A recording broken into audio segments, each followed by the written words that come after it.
This is Agriculture Today, and I'm Shelby Varner with the K-State Radio Network. Kansas Farm Service Agency Chief Program Specialist Todd Barrows begins today's show with an update on records, programs, and payments with FSA. Continuing the show is K-State entomologist Brian Speisman as he discusses the bee machine that helps with identifying bees around the world. K-State's Chip Redmond and A.J. Tarpoff also join the show to remind producers about the Mesonet's animal comfort tool.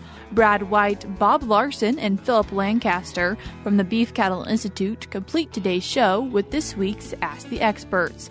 They discuss factors to consider when comparing early and traditional weaning for cattle. That and more is coming up ahead on Agriculture Today.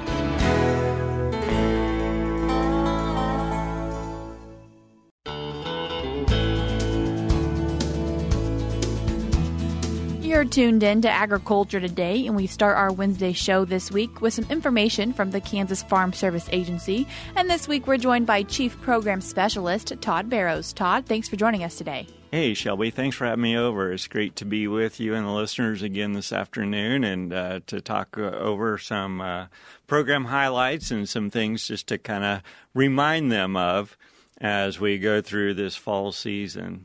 You know, what a year we've had with these different weather extremes. We've experienced everything from drought to heavy rainfall and now these hot temperatures. Welcome to the continued challenges of production agriculture in Kansas is all I can say. But as fall is approaching, there's a couple things that we wanted to reach out and just put back on the radar screen or reminders for our producers to be thinking about their farm organizational structures and how that may look for 2024 and to start planning and letting us know if there's changes that need to be made. And that could include an operator or an owner change on a farm, or if they are adding or removing land that they have farmed this last year, or maybe farming new land in the coming year. It may look like something as a member change in an entity structure, whether that's a stockholder partner or whether it's a beneficiary in a trust. Those are just some things to be thinking about. And so, as we wrap up the 2023 program year, our office personnel are working diligently right now to make sure farm records are up to date and correct as possible as we prepare not only for a new farm bill in 2024, but also upcoming payment cycles that happen in the new fiscal year starting October 1. If farming operations have made any changes, then go contact your local FSA office and get those recorded. Absolutely. That's the best advice that we can give and remind those producers of. And talking about the Farm Service Agency, something that comes with that is payments. And so what are a few of those that grab producers' attention? Right now, the biggest one that we're focusing on, or one of the bigger ones as far as a standing program, is the ARC PLC program. And those, the marketing year for your small grains has already ended. The 2022 marketing year for your coarse grains or your feed grain crops, that will be coming to close September 30th. While we don't anticipate a lot of payments this year based on the higher than normal average market prices that were received on the cash grain market over the past marketing year, we still want to be prepared in case something does come up so we can get those payments out as quickly as possible after the first of the year. And again, that's for the ARC County program and the PLC program. If producers think they qualify for one of those payments, they won't see it till the beginning of the year. That's correct. Moving on now with a discussion around the Pandemic Assistance Revenue Program and the Emergency Relief Program, or ERP1 Phase 2. Yeah, I wanted to bring this up because this is generating a lot of conversation in our offices right now, because when these programs were announced back in the spring, there was anticipation that payments were going to be out late summer, early fall, and obviously we haven't done that. And so producers are wondering what's going on with the payments. So that's why I wanted to talk to them about these subjects today, and that is the national office decided that we needed to extend the deadline to make sure we gave every producer an opportunity for a loss to enroll for these programs. And so when they extended that deadline, if you might remember, to July the 14th, that also pushed back the date in which payment calculations, payment factors could be determined, and so forth. So that's delay in the process in initiating payments. With both these programs, commonly known as PARP and ERP Phase 2, we're dealing with set pools of money. The national office has granted county office personnel and county committees till September the 15th in order to review applications and make those approvals as necessary.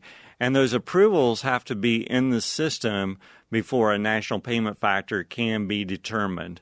So therefore, that's causing delay in payments. But I can assure you those payments will come out sometime later this fall, early winter. The next few months, producers hopefully will be seeing that money if they qualify for. And talking about kind of this past year, you mentioned at the beginning a lot of different weather, dryness, but then also a lot of rain. And so for people who are experiencing 2022 crop year losses, are those going to be covered?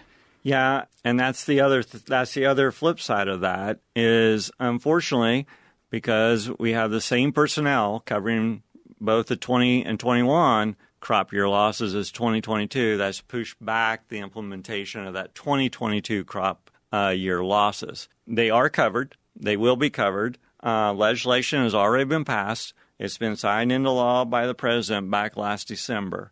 I expect this program, reality-wise, to be implemented later this fall. It will look a lot like the ERP1, whereas for the insured producers, they will receive a pre-filled form or application in the mail that they will have to take to their local FSA office sometime later to apply. But that will foresee that coming out sometime over the next couple months later this fall. And then talking about a bunch of different programs, anything you want to mention on the livestock programs? I did want to bring up the Water Transportation Assistance Program under the Emergency Livestock Program, just because that is gathering conversation with producers affected by the severity of drought, not only last year, but continued on into this summer. And the focus of that or discussion is how long can producers qualify for water transportation? And so with that, I wanted to clarify that once a county becomes eligible for water transportation by the U.S. Drought Monitor, then the producers are eligible to haul water to those eligible livestock up until the end of the calendar year, not to exceed 150 days. So that's the hold down. It's up to the end of the calendar year, but not to exceed 150 days. The other caveat for water hauling is you had to have a dried up water supply. It had to be on grazing lands that previously had a water supply that you would not normally be hauling water to in a normal year. We've talked about a lot of different programs today, Todd, and so wanting to mention that a lot of these have come to a close and are waiting on payments. However, they're more than likely going to come back again next year, and there are a lot of other programs as well. That is correct. I mean, unfortunately, this drought and these extreme weather patterns are continuing on into, and we're seeing them here in the 2023. So I would expect a continuation that does require additional funding by our congressional leaders, but I do expect to see, it would not surprise me not to see these programs continue in future years. In closing, there is a couple of reminders, though, that I do want to point out. Number one being September 1st is the application closing date for our non-insured assistance program, or commonly called NAP coverage, on perennial and fall planted grazing and hay forage crops for our livestock producers. With that thought, though, in mind, remember producers who are historically underserved, such as a socially disadvantaged group, beginning farmer, or veteran farmers, and limited resource producers, FSA waives that application or administration fee for those producers. And the other caveat there is if they are one of those categories and they are what we call an 860 filer, then that can also serve as their application. So I did want to bring that out as well. And the last thing I want to mention is a new program that was just announced, and that it has to deal with discrimination. And I want to be very clear about this. Discrimination is never tolerated within USDA. But unfortunately, with that, discrimination has occurred. So if you feel like that you fall into that category, they announced a new program called Discrimination Financial Assistance Program. They've set aside $2.2 billion that has been made available to farmers and ranchers who have unfortunately experienced discrimination by USDA in a USDA farm loan programs prior to January 1st of 2021. The application deadline for this program is October 31st. And if you are wanting additional information on this program, you need to reach out to a 1-800 number. It's 1-800-721-0970 or www.22007apply.gov. With that, our sister agency, Rural Development, is administering this program. However, FSA is helping getting that word out. So if you are interested, you can stop by your local service center. They will give you a postcard that will have that information on it for you. And then you'll have to reach out online to apply. And Todd, as always, when we talk with the Farm Service Agency, encouraging producers, if they have questions, reaching out to their local FSA office. Always reach out to the local FSA office for more pertinent information. And then the other thing is, remember that you always can go online through Farmers.gov and also get a lot more additional information on the programs we talked about today and all other programs administered by FSA and USDA. Todd, I appreciate you taking the time to join us today and sharing with us some information from the Farm Service Agency. Shelby, again, thank you for having us. It's great. That was Chief Program Specialist with the Kansas Farm Service Agency, Todd Barrows. I will link the resources that he mentioned in today's show notes on agtoday.net. We're cutting to a short break now, but we'll be back with more ahead.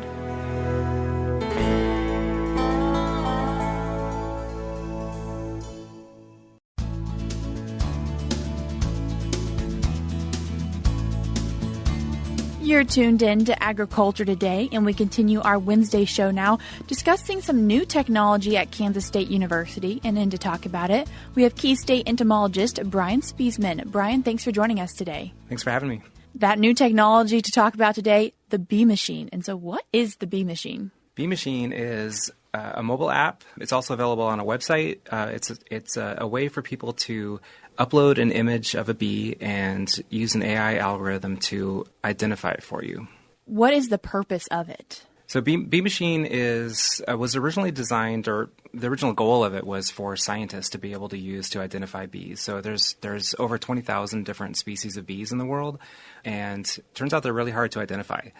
So we need help to identify these bees. But what we quickly realized was that it's a good way for the general public to get involved in bee conservation, education about pollinators, and just get involved with science. So all of the sightings that people make using the app get contributed to a database, and this database is sort of ever-growing. The more people that use the app and contribute, the larger the database, and the more sightings we have that scientists can use to track bee populations around Kansas and beyond. And so talking about that beyond part, it isn't just even the United States of America. Correct, yeah. In the U.S. and Canada, we have about 4,000 different species. In Kansas alone, we have about 400 species. But what we're trying to do is make this sort of a global app where people anywhere in the world can snap a photo of a bee and get an identification. You mentioned 4,000 different species, and part of you mentioned was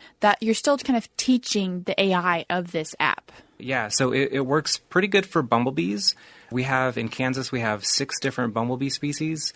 Most people recognize, honeybees as sort of the bee, but we have a lot more different kinds of bees, even in Kansas. The typical person with a reasonable garden and flowers might have up to 50 different species in their yard over the course of a summer. Yeah, we have a lot of different kinds of bees. And so we're starting with bumblebees, and we're sort of moving beyond that now to incorporate other kinds of bees so that we can be a little bit more inclusive of the whole, diversity of bees out there. We're able to identify different groups of bees, but mainly we're focusing on bumblebees so far. So how does a person go about using this app or website? Yeah, it's pretty simple. So it's available for mobile devices on Android and iOS, and basically you can just download the app from the App Store, sign in, and start taking pictures. So if you have a picture saved on your phone, or you want to take a new picture using the app, you just input that photo, and the AI algorithm does the rest. It'll tell you what species it thinks it is, along with a confidence. So if it's not too confident, it'll tell you so. But if it's really confident, it'll say, yeah, we're pretty sure that this is, such and such species. And this bee machine launched this past summer. And so as you've started using it more and more, and I'm hoping people are using it more and more, where are you seeing this take your guys' research? Wow, it's really sort of taken off. We're kind of at the ground level right now, and we want to use this technology and apply it to a bunch of different uses. So we want to be able to use this technology to sample bees, to sort of locate bees and study them without having to kill them. So one of the main drawbacks of bee research is that we need to capture bees, bring them back to the lab, pin them, put them underneath a microscope in order to be able to identify them so that we can count individual species. And if we don't know, if we can't differentiate species A from species B, then we can't tell if any of these populations are in decline, if they're doing well, or any of that. So what this technology can do for us is enable us to study these bees without having to kill them. So we can apply it to autonomous cameras that we set out in the field and sort of bring in data automatically. We can link them with drones and fly drones around fields and sample bees that way. And yeah, we hope to take the technology in that direction so that we can really utilize it to its fullest potential. Sounds like a lot of work going into this. And as we think about bees are also very important to agriculture. For sure. Yeah. So in Kansas, we have a lot of vegetable and, those kinds of crops, vegetables, berries, fruits, those all rely on bees. And it's not just honeybees. So honeybees are important for agriculture, but, all of these other native species are really the ones that we need to be a little bit more in tune with, because they're the ones that are in decline. So honeybees, they have their own problems. And, a lot of honeybee, people that raise honeybees, they're faced with kinds of diseases and things like that. But what we are not as sure about is what's going on with, the rest of the 400 species of bees in Kansas, or the 4,000 species across the U.S. and Canada, or the 20,000 species worldwide. We just don't know about that. So we think that, our app can help people educate themselves on how many bees they're actually seeing around them, and we can use it to study bees so that we can sort of hopefully improve agriculture, and especially for these crops that really rely on bees. As we wrap up today's conversation, Brian, what makes you excited about the bee machine? What makes me most excited is the opportunity to engage the public with the world of bees. It's really interesting to understand how many bees really are out there, and just to get people outside and out in nature. It's always good to get outside and see what's going on around you. And to reiterate, if people want to start using the bee machine, how do they do that? You can go to beemachine.ai, and so that'll give you a link to download the mobile apps on the app stores, or just visit your app store and search for Bee Machine. Brian, I appreciate you taking the time to join us today and share with us some information about the Bee Machine. Thank you. That was K-State entomologist Brian Speisman with information about the Bee Machine. I will link the resources that he mentioned in today's show notes, which you can find on agtoday.net. Before we cut to a break, we're going to be joined by K-State meteorologist Chip Redmond and K-State Extension bee veterinarian A.J. Tarpoff, as they remind us about a tool that came out this past summer on the Mesonet, which can help producers understand the comfort of their cattle. We're now joined with Chip Redmond as he discusses how this product came to fruition. We went ahead and worked with several folks like AJ and built a product that just incorporated National Weather Service data into it and just basically plug that data into the equation and spit out the next 7 days of what are we looking at? Are we looking at heat danger, cold danger, comfortable levels? And just to help producers be able to anticipate what's going to come in the future so they could take those proactive decisions. A.J., animal comfort is really important, and as we're experiencing these triple-digit temperatures, for you as a veterinarian, but then also other cattle producers, what does this tool mean for you and for them? This tool is fantastic, and it really gives producers, veterinarians, managers of animals the opportunity to plan ahead. Now we have a tool that gives a realistic, not just a pinpoint in time, which is still is very useful, but now we have a localized information from all areas around Kansas, but we have a forecast of what that animal comfort is, not only during the day, but also during nighttime cooling hours, which, as we know, is very critical on how animals dissipate heat at night, especially our feedlot cattle.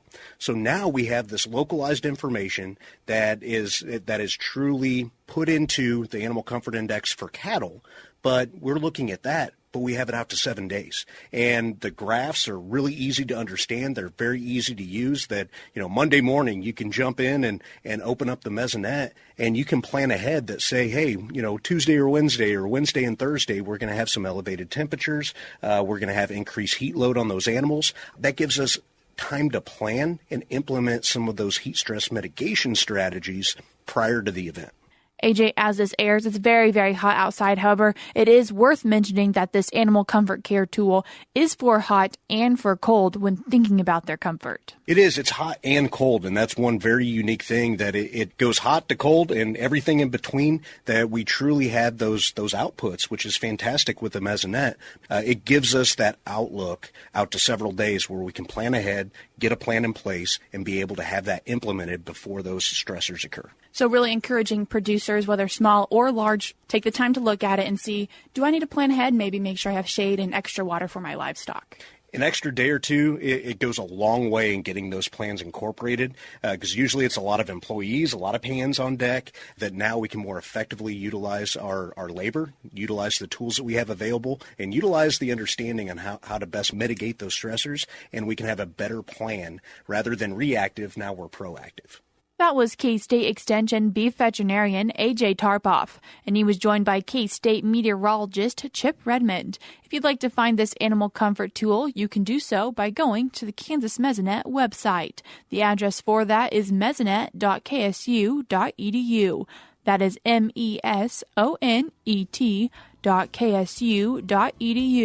I will link it in today's show notes on agtoday.net. We're cutting to a short break now on Agriculture Today, but when we come back, we'll be joined by Kansas State University's Beef Cattle Institute's Ask the Experts.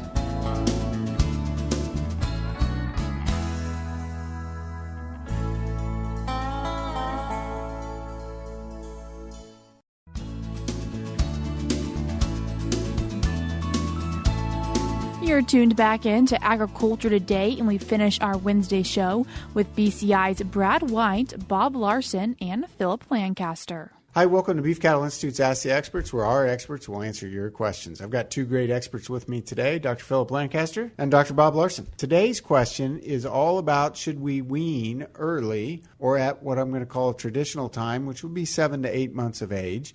And as they give their answers, they're going to get up to 10 points. Phillip, I'm going to go to you first. Well, I think one of the advantages of early weaning is how it helps you manage the cow's body condition and your forage supply and availability. So if I wean that calf off at 4 to 5 months of age, the cow's nutrient requirements are going to drop off, and her intake will decrease about 20 to 30%. So demand for forage decreases quite a bit, which helps me out in a drought situation or I'm running short on forage. But also it takes that nutrient demand of lactation away, so then it allows her to either maintain body condition score through this drought or to regain body condition score more easily if she has lost some. Phillip starts out strong. He's got facts and figures, Bob. So he's got 7 points out of the gate. What about you? Well, I've got a problem with his answer, and that is, what do I do with that calf? If I wean that calf at 4 to 5 months of age, he's pretty light, and yeah, there's a good price slide, but a lot of times that's not going to be enough to really cover my cow cost for the year.